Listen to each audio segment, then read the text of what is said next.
Hello সবাইকে, আমি অর্পিতা। আশা করছি সবাই ভীষণ ভালো আছো। আবারও একটা নতুন ভিডিও নিয়ে চলে এলাম। এই ভিডিওটা হতে চলেছে একদমই অন্যরকম। এর আগে এই ধরনের ভিডিও আমার চ্যানেলে পোস্ট করিনি।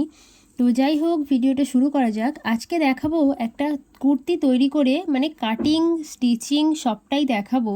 এছাড়াও সেই কুর্তির ফ্রন্ট নেক অর্থাৎ সামনের গলার কাছে ডিজাইন করেও দেখাবো।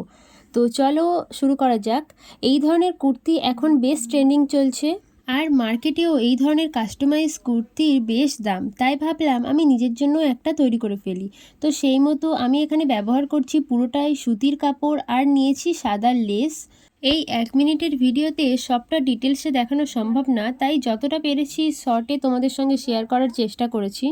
আচ্ছা, এবার জামার সম্পর্কে কিছু বলি। তো এখানে সামনের গলা রেখেছি নর্মালি গোল গলা, আর পিছনের গলা বোটনিক, এবং হাতা রেখেছি গ্লাস হাতা। তো এই পার্টে তোমাদের সঙ্গে এই কুর্তির কাটিং এবং স্টিচিংটা শেয়ার করলাম। নেক্সট পার্টে এটার উপরে ডিজাইন করে দেখাবো। তো চলো আজকের মতো বাই বাই, দেখা হচ্ছে নেক্সট ভিডিওতে।